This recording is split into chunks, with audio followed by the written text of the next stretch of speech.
Acredito que todo mundo já saiba, até porque trata-se praticamente de um evento, mas Bandersnatch é sobre um garoto que está desenvolvendo um jogo interativo onde você supostamente decide os caminhos que o protagonista do jogo vai tomar.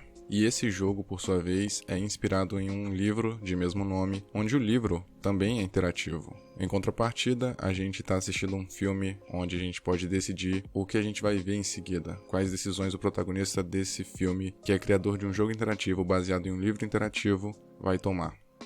Antes de mais nada, eu acho que é interessante mencionar como a metalinguagem é forte, aqui é muito presente e em vários sentidos. A começar por isso que eu já citei, a gente controla um personagem que está programando um jogo baseado em decisões que serão as responsáveis por definir o rumo daquela história, definir o final, e que foi inspirado em um livro que basicamente tem a mesma premissa.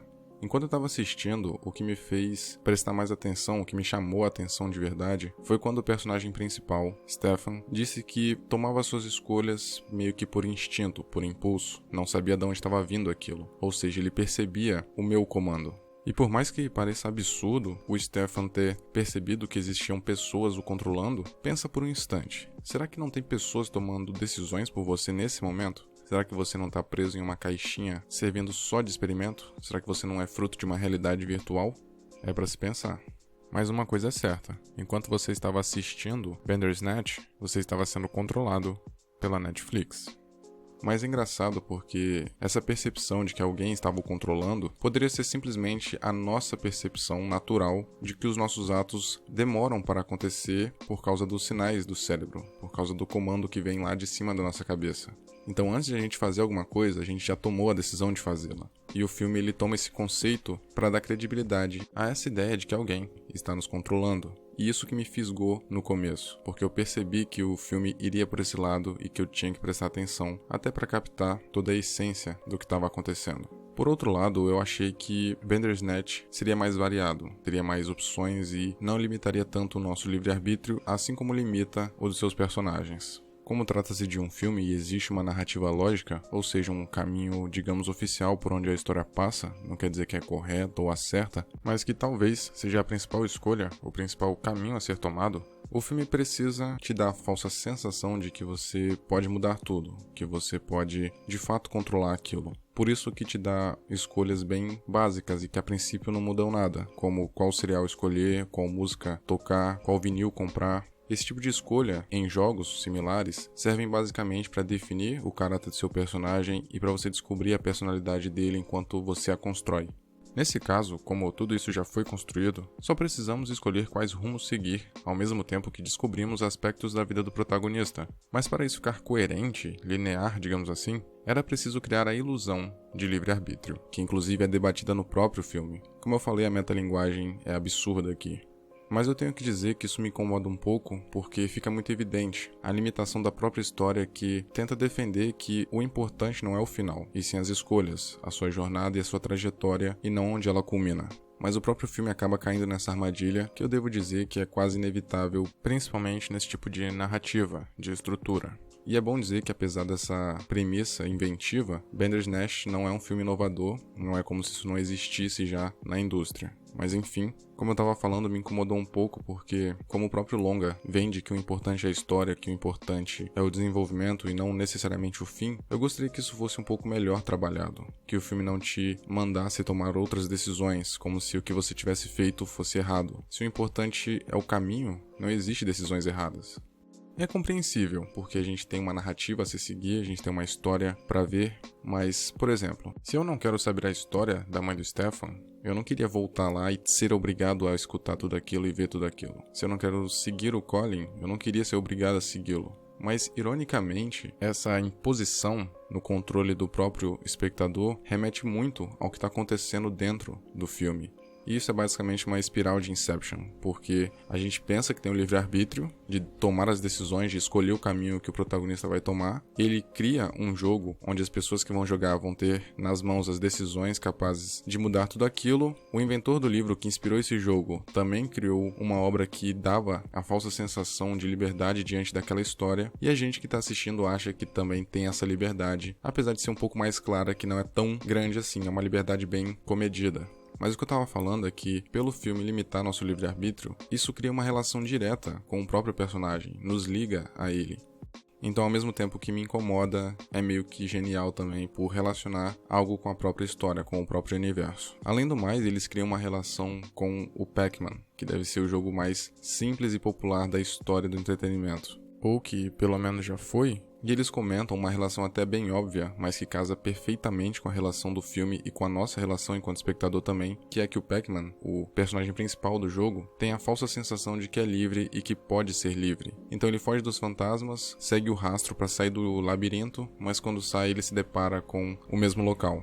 É claro que, como um programa de computador, presumivelmente ele não tem consciência da sua condição, mas a metáfora funciona, porque a gente acha que é livre, a gente acha que toma decisões, e mesmo que nossas decisões e nossas escolhas não sejam influenciadas ou tomadas mesmo por seres de outras dimensões, por seres mais evoluídos do que nós, a gente é limitado por nós mesmos, pela nossa mente, pela nossa sociedade, somos limitados por todos os lados. A gente pode não estar num programa interativo, a gente pode não estar numa Matrix, mas não deixamos de ser limitados. E como eu falei, as nossas escolhas são pré-determinadas. E não estou dizendo que isso é destino, só que a nossa vivência, as nossas experiências, nosso modo de viver, nosso modo de pensar, a maneira como enxergamos o mundo, tudo isso e até mais já influenciam as nossas decisões. Na verdade, já tomam as nossas decisões. Então, quando a gente decide algo, a gente só precisa entender o porquê da gente ter decidido aquilo, porque a decisão de decidir ou não já foi tomada.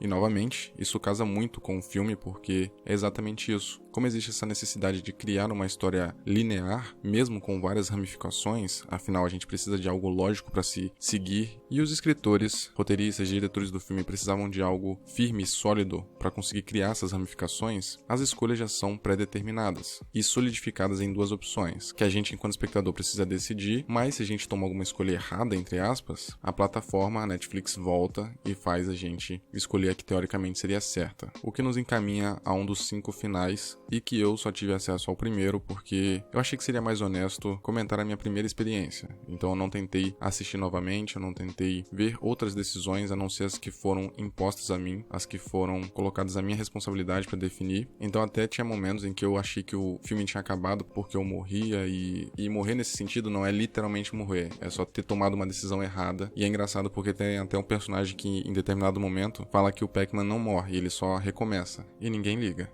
E é basicamente isso que acontece no filme. A gente pode até morrer, algum personagem pode até morrer, pode ser comprometido, mas o longa simplesmente retorna, se ainda tiver história, e a gente precisa mudar algum tipo de decisão, algum rumo, para dar continuidade àquela história linear, até culminar em algum dos finais. Outra coisa muito interessante de Bandersnatch são suas referências, que obviamente não são poucas, então a gente tem desde Blade Runner até Donnie Darko, Matrix, referências à obra de Philip K. Dick e a vários jogos como era de se esperar. E uma coisa que me pegou de surpresa, que eu realmente não esperava, é que o longa fosse abordar vários aspectos da ficção científica, e não só a ideia de interatividade com um jogo. Hoje a gente já tem óculos de realidade virtual, que nos insere no ambiente virtual, não de uma maneira muito imersiva, mas já funciona. Porém, Bandersnatch segue uma vertente diferente, que poderia ser até considerada ultrapassada, mas como o contexto só funcionaria nos anos 80, inclusive é por isso que o longa é ambientado nessa época, a ideia de focar em decisões é acertada. Além do mais, como toda ideia que fica explícita em um jogo com essa mesma premissa, por exemplo, de que cada escolha cria uma nova realidade e deixa outras várias para trás, no filme, isso expõe uma relação intrínseca com a teoria do multiverso, que casa novamente com a interatividade do filme. Então, uma das coisas mais impressionantes desse filme é que ele realmente conecta tudo o que apresenta, seja viagem no tempo, seja suas referências, o conceito de decisões, livre-arbítrio, tudo isso com a estrutura do filme. Então não é gratuito. Todo o plot, toda a premissa, todo o enredo dessa história foi feito pensando na interatividade, em como o espectador poderia contribuir com aquilo, e como esse filme poderia fazê-lo pensar em questões basicamente existencialistas. E eu acredito que quem não está familiarizado com ficção científica e os seus vários assuntos, seus vários temas, ficou de boca aberta, porque realmente tem conceitos ali que são explorados de uma maneira única, porque esse tipo de estrutura, esse tipo de abordagem era necessária para a gente ter algumas vertentes mais exploradas e mais bem definidas. Então, com certeza, esse é um dos grandes acertos desse filme, porque as decisões não são estéticas, não são gratuitas, realmente tem propósito, não é só pra gente ter vários finais, não é só pra ser algo chamativo.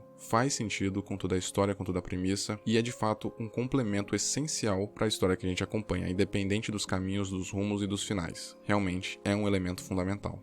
E como consequência direta, a gente também tem até um pouco de referência ao efeito borboleta, até porque se a gente decide algo lá atrás, pode influenciar lá no futuro. Às vezes até uma decisão bem pequena numa cena anterior muda bastante coisa na posterior, como uma senha, por exemplo, ou se a gente vai ligar para nossa psicóloga. Então é basicamente isso. Black Mirror Bandersnatch me surpreendeu bastante e olha que minhas expectativas eram bem altas. Como eu falei, só me incomodou essa limitação das escolhas, do livre-arbítrio, entre aspas, mas ao mesmo tempo foi uma jogada genial relacionar isso com a própria falta de liberdade do protagonista do filme, porque não deixa de ser uma limitação, inclusive nos próprios jogos, que são marcados por essa interatividade, como Detroit Become Human, Life is Strange. É algo muito recorrente, porque criar uma história com várias ramificações, com vários desfechos, com vários rumos e decisões é muito complexo, porque você tem que pensar sempre à frente, sempre pensar no que aquela escolha vai acarretar. Pelo menos hoje é inevitável construir uma história que não dê ao jogador ou ao espectador essa falsa sensação de liberdade, porque a gente precisa disso para ter algum sentido, inclusive na vida mesmo. Se a gente tem muitas opções, se a gente tem muitos caminhos para seguir, a gente fica confuso e às vezes até paralisa e não vai para lugar nenhum. Então realmente foi muito inteligente, muito esperto criar essa correlação, não só com o conceito do próprio filme, mas com a nossa vida mesmo, com a vida real.